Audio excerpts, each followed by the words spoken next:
In this video, I'm going to go through the Edexcel Chemistry A-level paper from 2019. And this is paper 3. This is the second half of this paper. I did the first half in an earlier video. Okay, right. So this is about the synthesis of bromobutane from butanol. Okay, so it gives you all the instructions there. And then it says, it asks you, it gives reasons why the bits in bold, why these parts are necessary. Okay, so I'm going to react butanol with HBr, and you make the HBr in situ with sodium bromide and concentrated sulfuric acid. Okay, right, so dissolve the sodium bromide, distill water in a pear-shaped flask, and then add the butanol, step 1. Surround the flask with an ice bath to cool the mixture before adding concentrated sulfuric acid drop by drop. Right, the reason why you need to put it in, you need to cool it first of all, is because when you add the H2SO4, there is an exothermic reaction with the water. It gets quite hot, and it gets so hot it could make you, well, first of all, you could lose your reactants by evaporation. So you want to keep it nice and cool. Right. Why do you add anti-bumping granules? Well, that is to, short answer is so that you don't get no large bubbles when boiling.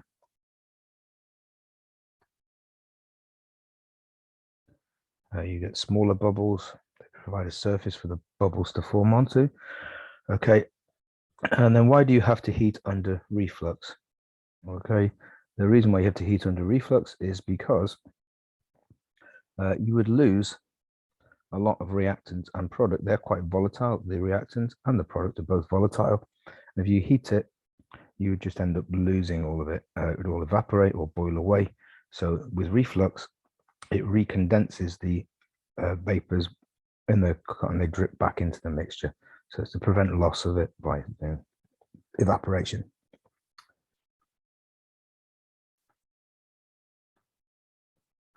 Right, okay, so here's a diagram of reflux, and there are 3 errors. Right, first of all, you should not have, that shouldn't be sealed, that should be open.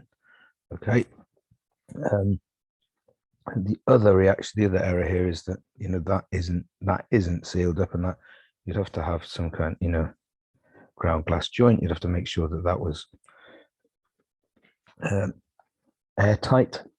And the final one is the way the water is. Really, you should put the water in at the bottom and out at the top of the condenser so that it fills up the condenser. If you put it in at the top, it can trickle down without entirely filling up the jacket. You want it to fill up this jacket to make it cool, so it will condense the vapors. Okay. Right. Now, while the student was heating, noticed a small amount of brown vapor formed. Explain. Right. So what kind of brown vapors do we know? Well, we've got NO2 as a brown vapor, but we're not using anything with nitric acid or anything that would make NO2. There's sulfuric acid in there, so that's not going to be that. The other brown vapor you can think of is bromine. Okay, Br2, ready brown vapor. How could that form? Well, if you remember, concentrated sulfuric acid will oxidize Br minus ions to Br2. Sulfuric acid is a mild oxidizing agent, and it will, so you have a bit of a side reaction going on there. The bromide ions, some of the hydrogen bromide, can be oxidized to bromine, so short brown vapor.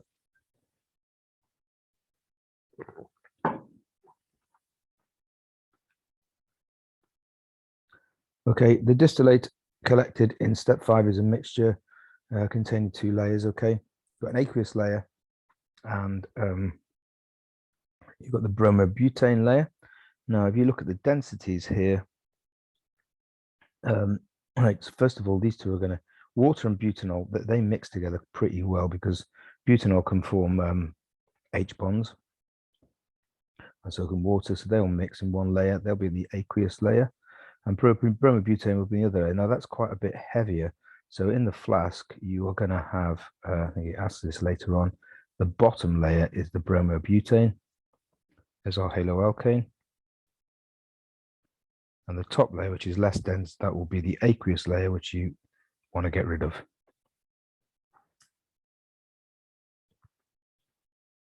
Okay, so steps of the purification: transfer the mixture into a separating funnel. Okay, so remember what a separating funnel looks like. It looks like that with a tap on the end of it. Okay, and what you're going to do, so you're going to put your mixture in there, and then you are going to add some hydrochloric acid, concentrated hydrochloric acid. That will float on. It'll be less dense than the bromobutane. It'll float on top. Give it a good shake. Okay, and then you can then drain away your bromobutane layer. Okay.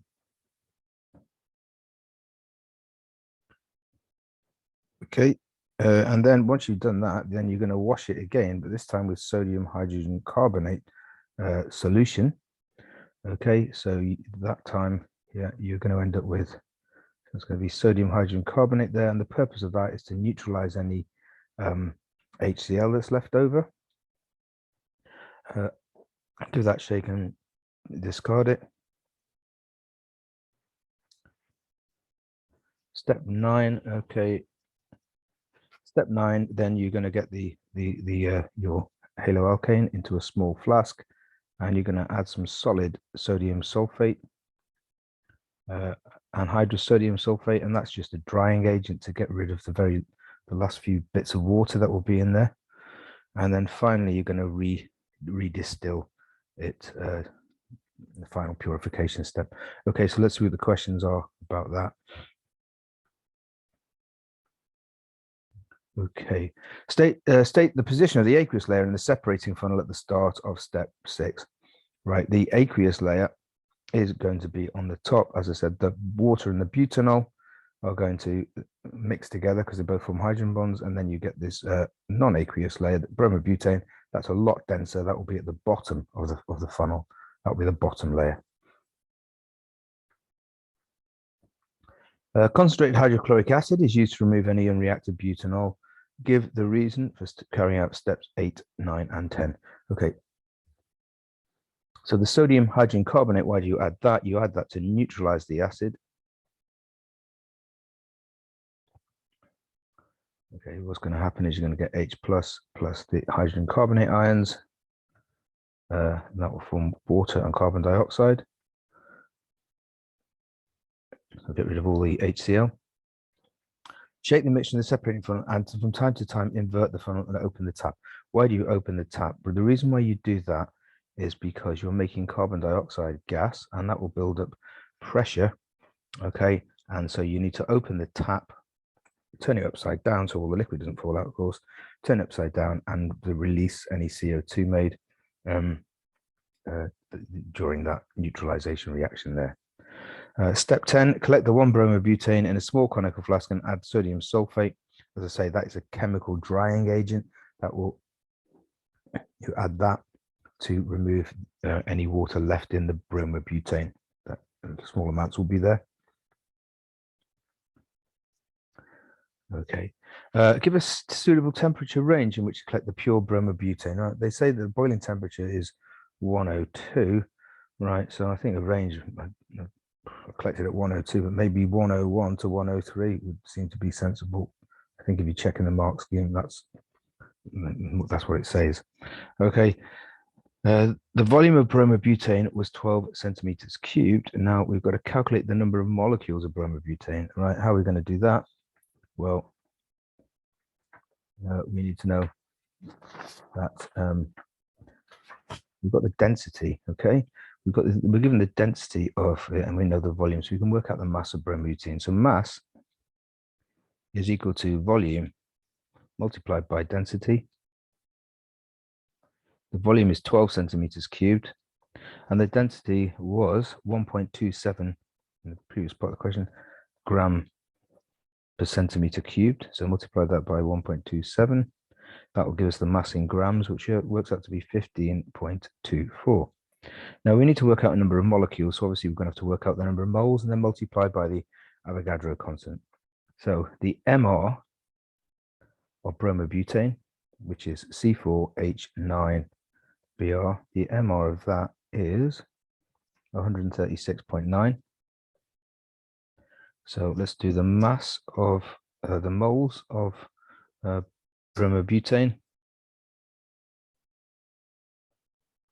That's the mass, which is 15.24 grams divided by 136.9. That gives us 0.111 moles. So how do we work out the number of molecules? We multiply by the Avogadro constant. That's the number of molecules in 1 mole. So number of molecules is equal to moles multiplied by the Avogadro constant, which is usually given the symbol L.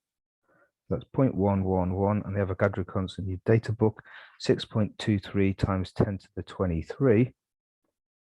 So that gives us an answer of 6.7049 times 10 to the 22 molecules. Gives to an appropriate number of significant figures. Well, all of our data is to 3 significant figures, all the information they give you. So we should give that to 3 sig figs. So to 3 sig figs, it's 6.70 times 10 to the 22 molecules.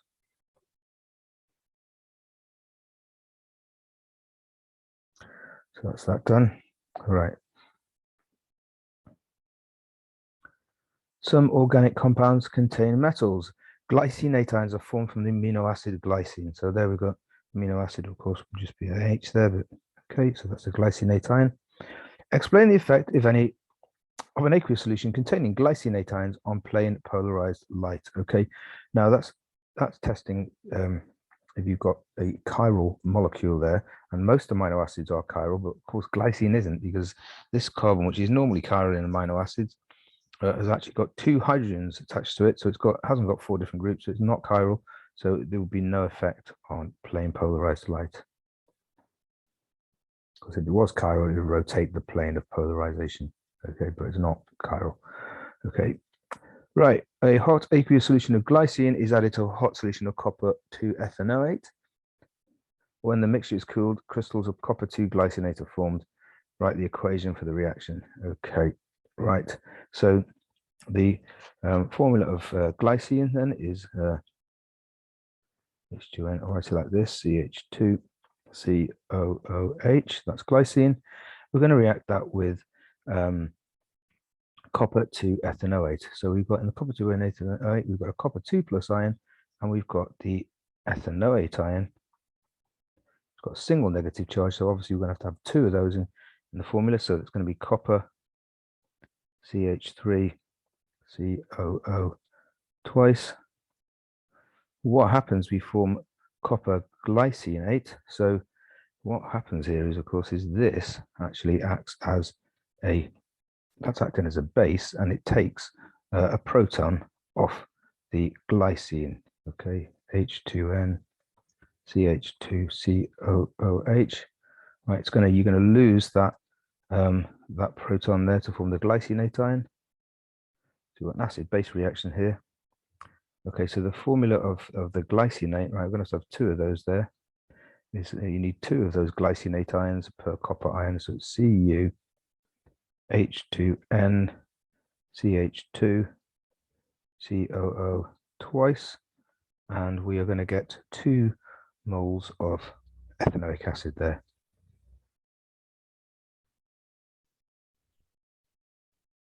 Shows you that glycine is actually a slightly stronger weak acid than ethanoic acid, right? So this acts as the acid, and the ethanoate ion acts as the base. Okay, in an experiment, the crystals are filtered, weighed, and the percentage yield calculated of the sodium glycinate, or the copper glycinate. Right. it says you expect a yield of 82%. And student 1 got too much. You got a very high yield. It appeared to be a high yield. And this one got a lower yield. Right, discuss possible reasons. Right, it says reasons for the yields, and it's a full mark. So I'm guessing that you want to give 2 reasons for each of those. Okay, so why is it over? All right, the most likely cause of that is because the crystals are wet. There's water in the crystals.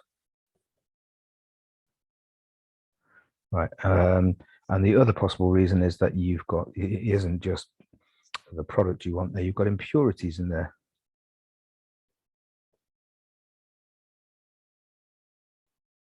Maybe the reactants, which some of the reactants which haven't reacted or something. Okay, now under low yield, reasons, 2 possible reasons for low yield. Right, so the most likely, I suppose, is the student hadn't transferred, didn't transfer all of it over.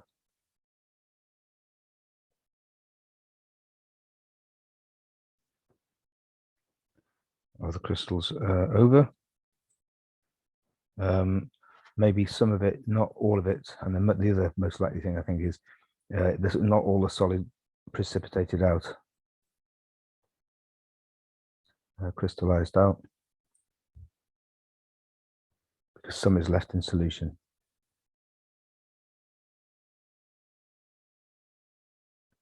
There would be my top choices.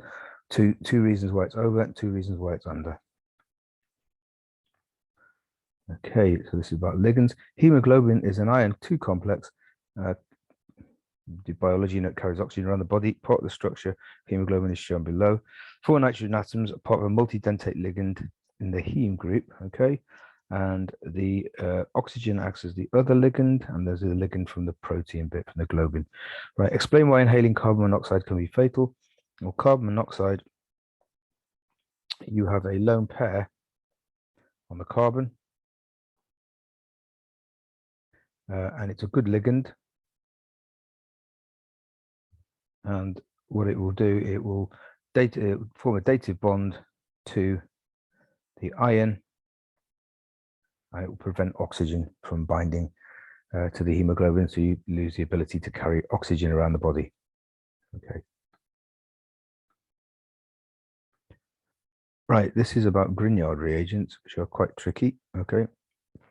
And I discuss how Grignard reagents are formed and used so we're going to start off with bromopropane, and you can use a Grignard reagent to produce a primary, secondary, and tertiary alcohols, and also a carboxylic acid. Okay, so include suitable examples for each reaction, give reagents, conditions, and products, and you may include equations. Okay, so this is a pretty tricky question. So the first thing is, how do you form a Grignard reagent?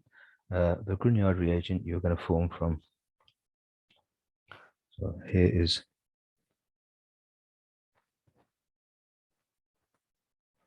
of bromobutane.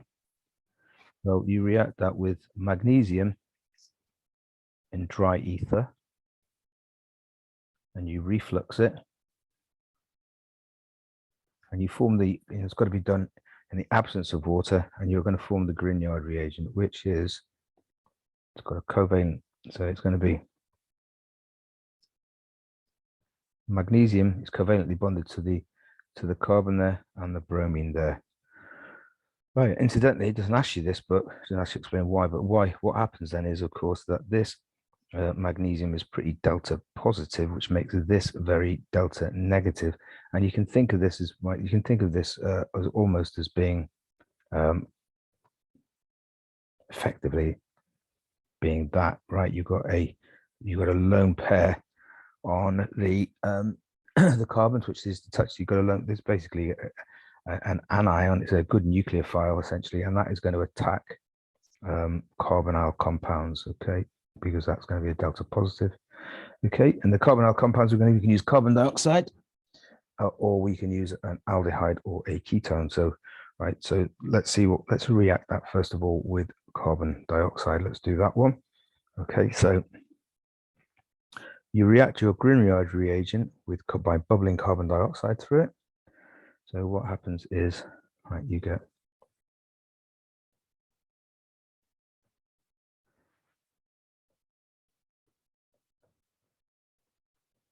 react that with carbon dioxide. I'll do that like that. Effectively, that lone pair, that's going to go there, and that's going to go like that. You don't need to write down the mechanism of this, of course. I'm not asking you to in this question, but I'm just saying, right? And so that is going to give you the intermediate, which is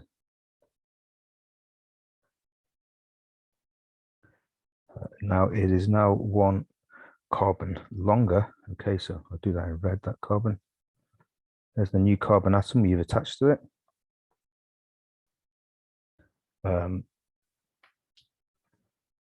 And this one is now bonded to the magnesium.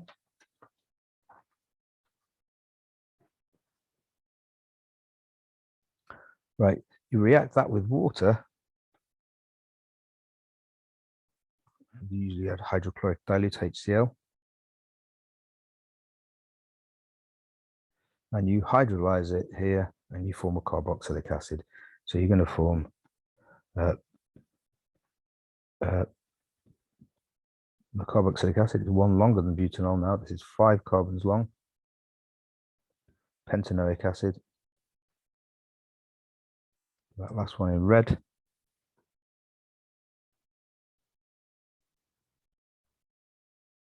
Okay, so we've got pentanoic acid, and the magnesium and the bromine is released from that. Okay, so right, we're going to do to make this. So this is going to give us the carboxylic acid. Now, to give us the alcohols, the primary, secondary, and tertiary alcohol, it's very similar, but instead of reacting with carbon dioxide, we're going to react this with different things. Okay, so I will just, I'm going to paste that. I think save me writing it out again. Okay, so here's the Grignard reagent.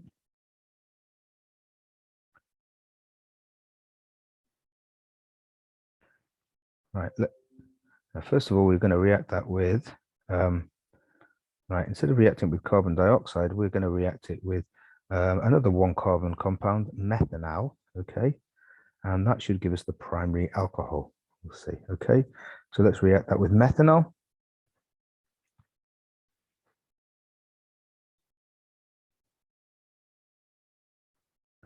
As you can see, right, that's going to attack that carbon there. You don't need to do the mechanism in this question, of course, and that breaks, okay? And then you're going to get the intermediate. Let's draw the intermediate.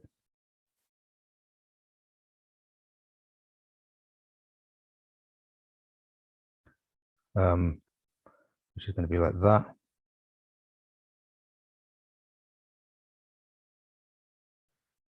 And we're going to have CH2, and then we're going to react that with dilute HCl again.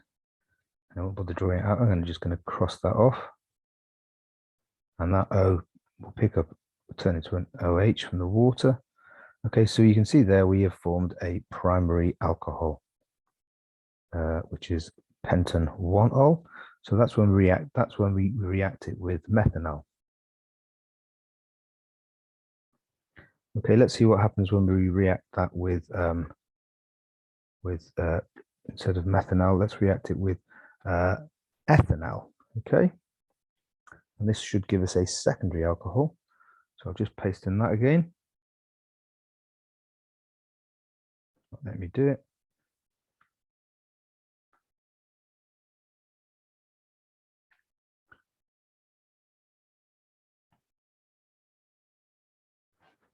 Just draw it out again. Okay, so we're going to have our Grignard reagent once more. CH3, CH2,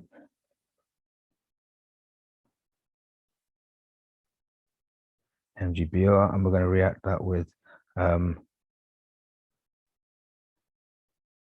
ethanol. Okay, so that here we're going to that's going to attack that there.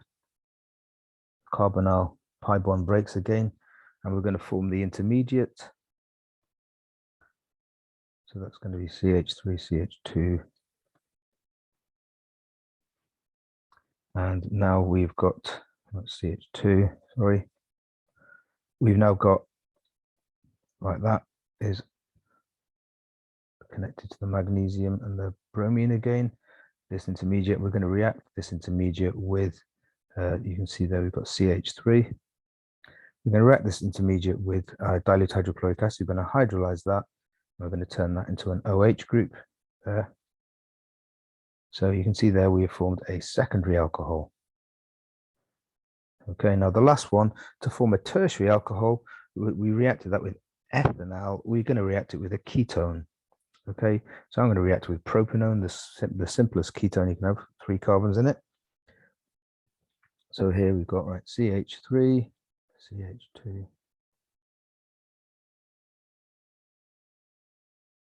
There's our Grignard reagent. React it with propanone this time.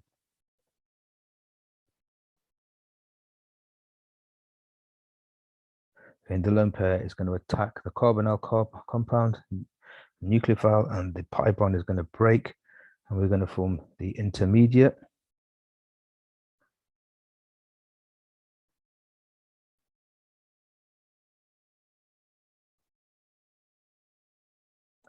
And now we've got this stuck onto the end carbon. And that is attached to the magnesium. Right, again, we're going to react that with dilute hydrochloric acid to hydrolyze the intermediate. We're going to lose that. Sorry, not going to lose the oxygen. And we're going to protonate the oxygen. Okay, so we've got a tertiary alcohol there.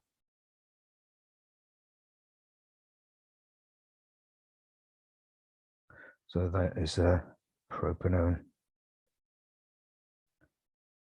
ketone. So just to summarize, then we would, if we want to get the carboxylic acid, you react with carbon dioxide there. If you want to get the primary alcohol, you react it with methanol. Secondary alcohol, you react with ethanol. And the tertiary alcohol, you react with a ketone. Okay, and in each case, the Grignard reagent is a nucleophile and it attacks the carbonyl compound. Depending on which carbonyl compound you use, you get a different product. Okay. Right, here is organic analysis. Okay, combustion analysis, D. Okay, so they burn it in dry oxygen. Solid X will absorb the water.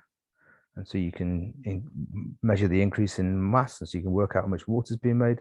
And solid Y absorbs the carbon dioxide. And so you get an increase in mass there, so you can work out the masses of the two gases. Right, explain the effect of any on the change in the mass of X and Y if the oxygen gas were not dry.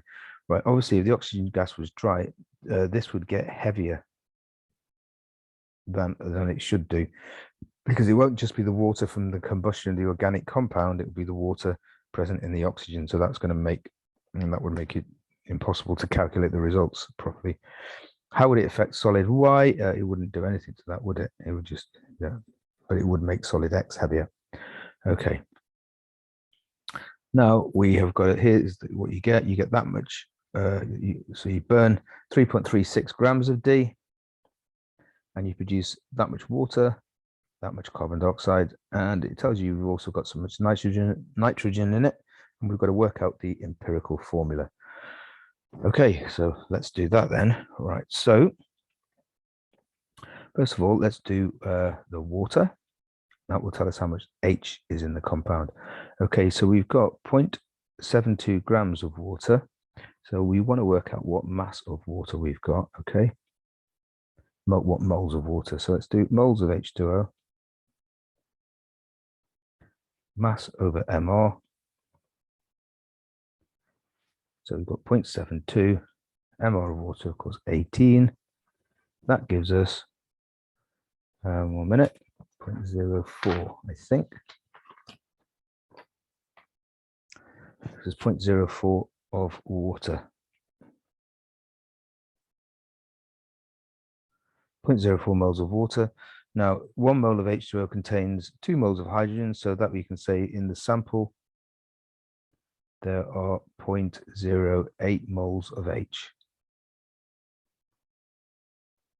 Right, now let's do the carbon. Okay, so carbon.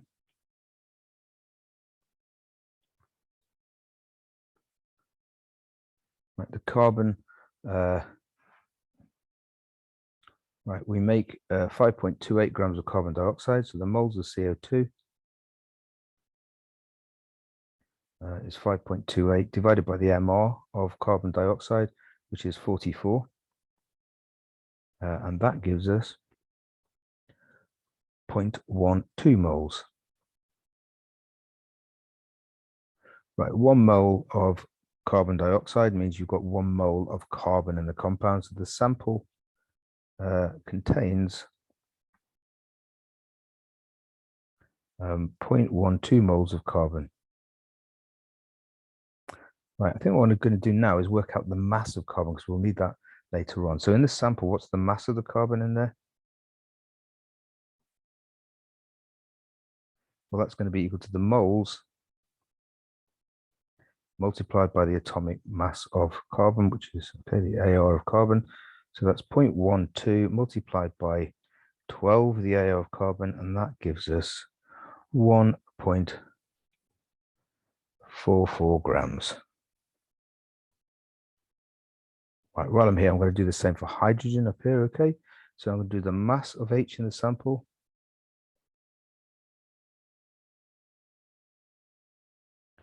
Is equal to the moles times the AR. So that's 0.08. AR of hydrogen is 1. So that's going to be 0.08 grams of hydrogen. We'll need that later on. We're working out the oxygen. We've got to subtract the masses, okay?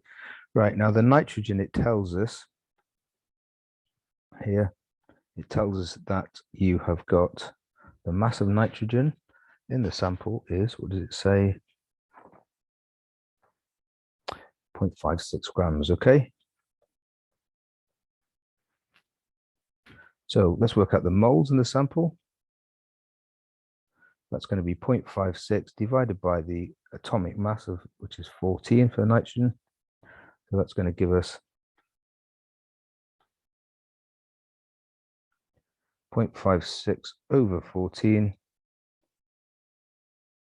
That's equal to 0.04 moles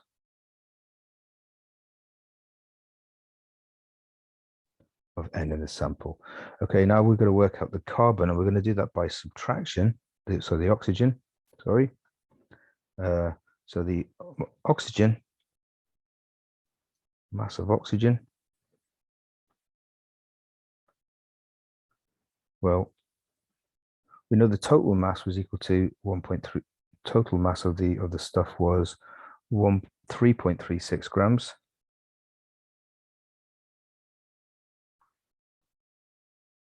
Now, of that, we know that the mass of carbon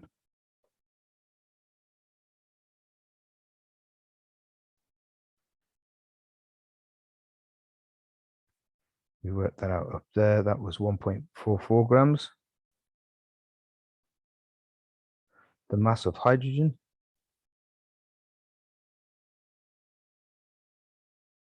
we worked out up here. It says it is 0.08 grams of hydrogen.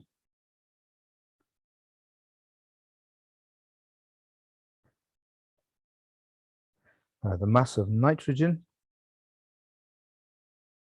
they told us that was 0.56 grams there.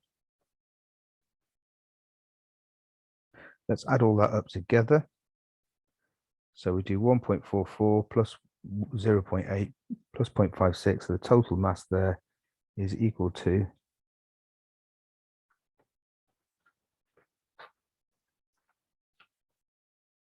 2.08 grams, okay?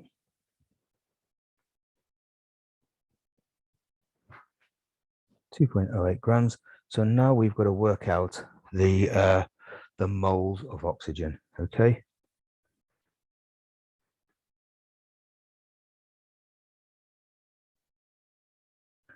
Do that in orange again.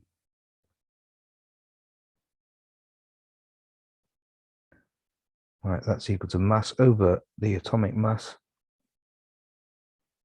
So we've got 2.08 divided by 16 for oxygen. That gives us 0.08 moles of oxygen. Now we've got the moles of everything, so we can work out a ratio of them. So here we've got the carbon, the hydrogen, the oxygen, and let's do the nitrogen first. And the oxygen, right, and the moles, right, the carbon we worked out was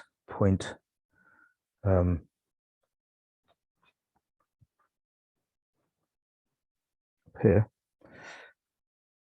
moles of carbon, 0.12, okay? 0.12 moles of carbon. Hydrogen was 0.08 moles. Nitrogen was 0.04 moles. And oxygen was 0.08 moles. So I'm going to divide through by the smallest number, which is 0.04. And that's going to give us a ratio of, well, 0.12 divided by 0.04 is 3 times. It goes into that twice, once, and twice. So the empirical formula is C3H2NO2.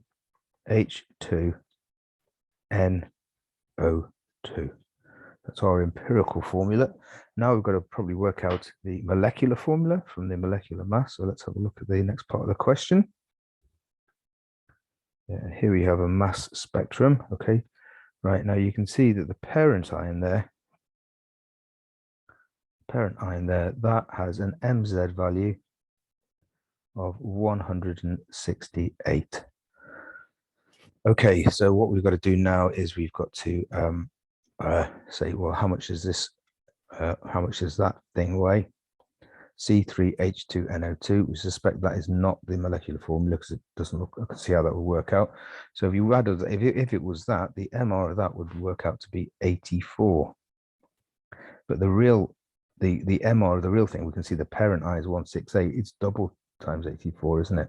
So we can say that the molecular formula is actually double everything. It's C6H4N2O4. And you can probably tell by look at there's not very many hydrogens in that. It's very unsaturated, and there's more than 6 carbons. Well, there's 6 carbons, so that is almost certainly going to contain a benzene ring bat structure. Okay, all right. So anyway, let's go on to the next part of the question. We've worked out the molecular formula now. Oh, so we've done that there. So that's C6H4N2O4. We've justified it because the MZ, the parent ion, is double that of what the empirical formula was. Right, draw the structure of 3 possible isomers of D containing a benzene ring. Okay, so let's do that. And then it's going to ask us about C13. So I'm going to draw them down here. Okay, so we've got, you can see that it's going to be a benzene ring with 2 NO2 groups on it. So we could have them next to each other like that. Don't forget the formula is C6H4N2O4. So you can see that is consistent with that. Or you could have you could have them on carbon atoms next door but one.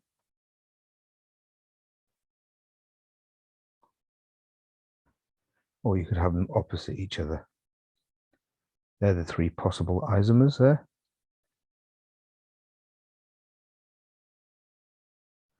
Now, what we've got to do now is we've got to work out,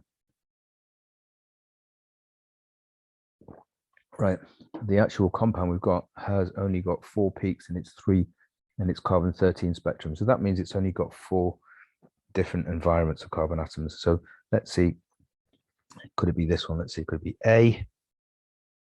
Right, now those 2 are going to be the same as each other. So that's 1 peak. Those 2 are the same. Those 2 carbons are the same. That's 2 peaks, and these 2 are the same. So that would only give us 3 peaks, so it's not that one. Let's try this one here. Right, so that one is the same as that. That's one peak. This carbon is unique. That's another one. These two are the same as each other. And finally, that orange one there is different. Okay, I'll do that in blue because you can't really see. It's orange. Blue. Okay, so that you can see has got 4 peaks. So that's our answer. Let's just check the last one to make sure that that's not got 4 peaks as well. Right, so right, that carbon is the same as that one. And then if you look, that carbon is the same as that, but it's also the same as that one and that one. There's a lot of symmetry there. So that one has only going to have 2 peaks. Right, and that is the end of the paper.